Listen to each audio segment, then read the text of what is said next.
11వ division Gandhi గిరిజన కాలనీలో మంత్రి నారాయణ ఆధ్వర్యంలో పండుగల పెన్షన్ల పంపిణీ. ఇంటింటికి వెళ్లి అవ్వ, తాతలు, ఒంటరి మహిళలు, దివ్యాంగులకు పెన్షన్ అందజేసిన మంత్రి నారాయణ. స్వయంగా వచ్చి ఒకరోజు ముందే పెన్షన్ అందజేసిన మంత్రికి కృతజ్ఞతలు తెలియజేసిన లబ్ధిదారులు. వెంకటేశ్వరపురంలో ఎన్టీఆర్ సుజల 28వ వాటర్ ప్లాంట్ ప్రారంభించిన మంత్రి. మంత్రికి స్వాగతం పలికిన స్థానికులు. మంత్రి నారాయణ కామెంట్స్. ప్రతి నెల 1వ తేదీ రాష్ట్ర ప్రజలకు పండుగ. 1వ తేదీ ఆదివారం కావడంతో ముందు రోజే పంపిణీ చేస్తున్నాం. తెల్లారి 6 గంటల నుంచి 68 లక్షల మందికి పెన్షన్లు పంపిణీ జరుగుతోంది. ఇక ఇచ్చిన మాట ప్రకారం 4,000 పెన్షన్ అందిస్తున్న ఘనత సీఎం చంద్రబాబుదే. గత ప్రభుత్వం నెలకు 1,300 కోట్ల రూపాయలు పెన్షన్లకు చెల్లిస్తే ఆర్థిక ఇబ్బందులు ఉన్నప్పటికీ కూడా మా ప్రభుత్వం 2,700 కోట్లు చెల్లిస్తోంది.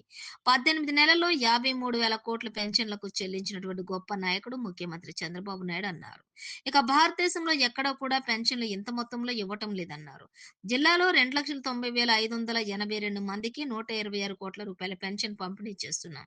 నెల్లూరు సిటీ నియోజకవర్గంలోని 20,588 మందికి 9,18,500 రూపాయల పెన్షన్ ద్వారా అందజేస్తున్నాం. ఒక్క 53వ డివిజన్‌లోని 647 మందికి 29,06,000 పంపిణీ చేయటం జరిగింది.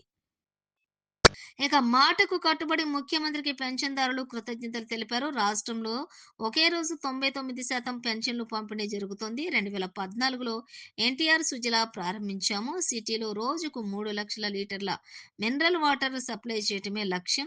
రూ. 2కే 20 లీటర్ల మినరల్ వాటర్ అందిస్తాం. 60 వాటర్ ప్లాంట్స్ లో 28 ఇప్పటికే ప్రారంభించాము. గత ప్రభుత్వం 10 లక్షల కోట్లు అప్పులు పెట్టి వెళ్లిపోయింది.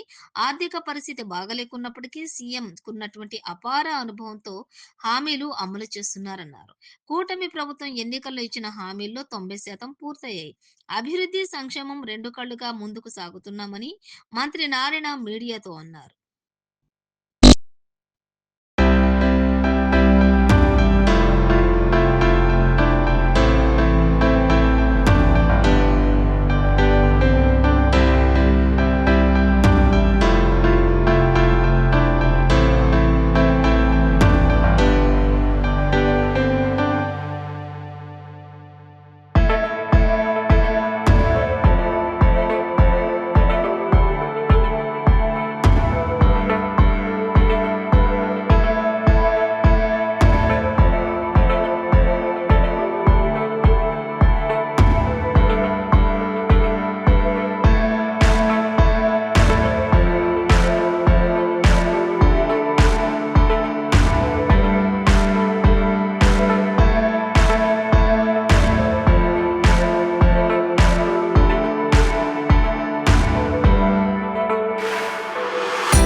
ప్రతి నెల 1వ తేదీ తెల్లవారు నుంచే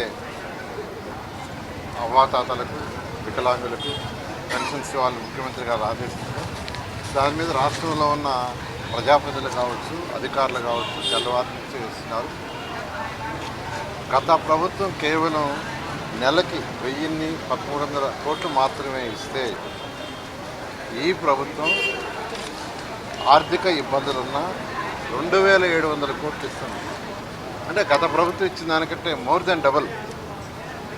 1,300 అడిస్తే ఈ ప్రభుత్వం 2,700 రూపాయలు 2,700 కోట్లు ఖర్చు పెడుతుంది నెలకి.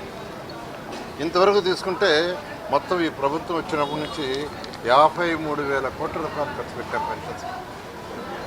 ఈ ప్రభుత్వం వచ్చినప్పటి నుంచి గత నెల వరకు 53,000 కోట్ల రూపాయలు.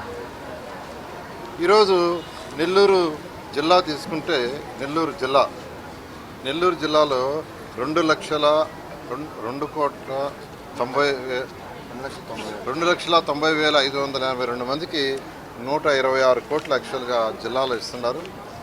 నెల్లూరు సిటీ తీసుకుంటే నా ఒక్క సిటీలోనే 20,588 మందికి ఈరోజు పెన్షన్స్ ఇస్తున్నారు. నెల్లూరు కార్పొరేషన్ తీసుకుంటే 45,565 మందికి పెన్షన్స్ ఇస్తున్నారు. అవ్వాతాతలు కావచ్చు, వికలాంగులు కావచ్చు, లేదా బెడ్ మీద అటెండర్ సపోర్ట్ కావచ్చు, క్రానిక్ డిసీజ్ ఉండే వాళ్ళు కావచ్చు. ఈరోజు ఈ ప్రభుత్వం డబ్బులుండి కాదు ఎంత ఇచ్చేది. ఎలక్షన్స్ ముందు మాట చెప్పాము, మాట తప్పకూడదు. ఎన్ని ఆర్థిక ఇబ్బందులున్నా ప్రజలకు ఇచ్చిన మాట తప్పకూడదని ఈరోజు గవర్నమెంట్ ముఖ్యమంత్రి గారు ఈ పెన్షన్స్ ఇస్తున్నారు. ఎక్కడికి పోయినా వాళ్ళ ఆనందానికి అద్దులు లేవు. అంతేకాదు ముఖ్యమంత్రి గారు మాట చెప్పారు, 1వ తేదీ సెలవు అయితే ఆదివారం వచ్చినా ఏదైనా పండగ వచ్చినా ముందు రోజే ఇవ్వాలని. రేపు 1వ తేదీ ఆదివారం, అందుకనే 28వ తేదీ ఈరోజు ఇవ్వమన్నారు. ఈ విధంగా రాష్ట్రం మొత్తం ఈరోజు పండగ వాతావరణంలో ఈరోజు ప్రజాప్రతినిధులు అధికారులు సంస్తున్నారు. మొదటి రోజే ఏ రోజైతే పెన్షన్స్ పెడతారో దాదాపు 99.5% ఇచ్చేస్తున్నారు రాష్ట్రం మొత్తం. ఈ విధంగా ఈరోజు నెల్లూరు సిటీ తీసుకుంటే నెల్లూరు సిటీలో శాసనసభ్యుడిగా అనేక కార్యక్రమాలు టేకప్ చేశాం. అందులో ఇంపార్టెంట్ 2014-19లో ఎన్టీఆర్ సిటీలను స్టార్ట్ చేశాం. ఎన్టీఆర్ సిటీ వరకు తీసుకుంటే 3 లక్షల లీటర్ల వాటర్ని ప్రతిరోజు 60 ప్లేసుల నుంచి 60 ప్లేసుల్లో ఎన్టీఆర్ సిటీలు పెడదలుచుకున్నాం. 3 మదర్ ప్లాంట్స్ అవి పెట్టి 2,50,00,000 రూపాయలు 2014-19లో ఖర్చు పెడితే గత ప్రభుత్వం ఆపేసింది 5 ఏళ్ళు. అంటే గత 2014-19లో మేము ఖర్చు పెట్టిన డబ్బులు పోయినట్టే ప్రజాధనం. కానీ ప్రభుత్వం రాగానే వీటిలన్నిటి రివైజ్ చేసి ఈ రోజు వరకు పెట్టాలనుకున్న 60 యూనిట్లలో 28 యూనిట్లు ఈరోజు ఒక యూనిట్ ఇనాగ్రేషన్ చేసాం. ఇది 28 యూనిట్. మిగతావి కూడా వీలైన తొందరలో కంప్లీట్ చేసి ప్రజలకి చక్కటి వాటర్ ఎన్టీఆర్ సిజల ద్వారా చక్కటి వాటర్ ఇవ్వటం జరుగుతుంది. అదేవిధంగా మీ అందరికీ తెలుసు, నెల్లూరులో పార్కులు 47 పార్కులు ఉంటే దాదాపు 42 పార్కులు పూర్తయిపోయినాయి. కేవలం మరొక 5 పార్కులు ఉన్నాయి. ఈ 5 కూడా బహుశా ఇంకొక 10-15 రోజులు అయిపోతాయి.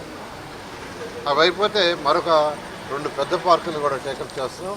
వాటిని కూడా ఒక 6 నెలల్లో పూర్తి చేసినట్టు. అదేవిధంగా స్కూల్స్, పిల్లల స్కూల్స్ విఆర్ హై స్కూల్ని ఒక మోడల్ స్కూల్గా చేసాం. రాష్ట్రంలోనే పేద ప్రజలకి ఒక మోడల్ స్కూల్గా ఇంటర్నేషనల్ స్టాండర్డ్లో చేసాం. అద్భుతంగా ఉందని ప్రజలు, రాష్ట్ర ప్రజలు కూడా కొనియాడుతున్నారు. ఆ పిల్లలు కూడా చాలా చక్కగా చదువు చెప్తున్నారు. పాఠాలు చెప్పటమే కాదు, దాంతో వాళ్ళకి ప్రాక్టికల్స్ ల్యాబ్స్ డెమోన్స్ట్రేషన్ కావచ్చు, కంప్యూటర్ ల్యాబ్స్ కావచ్చు, రోబోటిక్ కావచ్చు, మ్యూజిక్ కావచ్చు, డ్యాన్స్ కావచ్చు, ఇలా అన్ని యాక్టివిటీస్ ఉండేటట్టుగా అక్కడ ఏర్పాటు చేశారు. అలాంటివే నెల్లూరులో 15 స్కూల్స్ చేయబోతున్నాం. ఆల్రెడీ వర్క్ స్టార్ట్ అయినాయి. అదేవిధంగా 42, 43, 44 డివిజన్లో ఉండే పేద ప్రజల కోసంగా మరొక స్కూలు టేకప్ చేసాం. అది కూడా వర్క్ స్టార్ట్ అవుతుంది. దాన్ని కూడా కంప్లీట్ అవుతుంది. ఇవి కాకుండా ఎండ్ రోడ్స్, డస్ట్ లేని నగరం చేయడానికి, దుమ్ము లేని నగరం చేయడానికి ఎండ్ రోడ్స్ జరుగుతున్నాయి. దోమలు లేని నగరానికి అండర్ గ్రౌండ్ అనేది జరుగుతుంది. నేను నెల్లూరు ప్రజలు ఒకటి అడిగేది, ఈ ఈ వర్క్స్ అన్ని చేయడానికి కొంత సమయం పడుతుంది. అండర్గ్రౌండ్ డ్రైనేజ్ అంటే భూమి లోపల తవ్వి పైపులు వేసి అవన్నీ లెవెల్స్ తీసుకొని చేయాలి. ఇది ఒకరోజు 2 రోజులు చేసింది కాదు. ఇది మరొక 6 నెలల నుంచి 1 ఇయర్ లోపల పడుతుంది. ఈ లోపల దోమలు నివారించడానికి ఫాగింగ్ చేయమని చెప్పాము. ఒక 1 ఇయర్ ఓపిక పడితే ఎక్కడైతే ఇప్పుడు లైన్లు వేస్తున్నారో ఆ ఏరియాలో దోమలు లేని నగరం అవుతుంది. అన్నిటికంటే ఇంపార్టెంట్ మూసుకుపోయిన డ్రైన్స్, అనేక డ్రైన్స్ నెల్లూరులో మూసుకుపోయినాయి. అది ఒకటి వల్లనే 2017లో వచ్చిన తుఫానికి నెల్లూరు నగరం మునిగిపోయింది. కొన్ని బిల్డింగ్లు అయితే ఫస్ట్ ఫ్లోర్ కూడా మునిగిపోయినాయి. గౌరవనీయ ముఖ్యమంత్రి గారు నెల్లూరు వచ్చి 7 రోజులు పోలీస్ పర్యటనలో బస్సులోనే ఉండి మానిటరింగ్ చేశారు. అటువంటి పరిస్థితి రాకూడదని 50 కోట్ల రూపాయలు బడ్జెట్లో గత సంవత్సరం శాంక్షన్ చేస్తే ఆ డ్రైన్స్ వర్క్ స్టార్ట్ అయింది. ఆ డ్రైన్స్ స్టార్ట్ అయినాయి. అవన్నీ వర్క్ స్టార్ట్ అవుతుంది. 15 వర్క్స్లో 8 డ్రైన్స్ స్టార్ట్ అయినాయి. ఇది అయిన తర్వాత మిగతా కూడా చేస్తారు. అప్పుడు దాకా ప్రజలు కొద్దిగా సమయం పాటిస్తే ఆ డ్రైన్స్ అయిన తర్వాత పైన కూడా క్యాప్ వేస్తున్నారు, పైన కవర్ వేస్తే దోమలనే రావు. కాబట్టి కొద్దిగా ఓపికగా ఉండాల్సిందిగా నెల్లూరు ప్రజల్ని, కార్పొరేషన్ ప్రజలు కోరుకుంటున్నారు.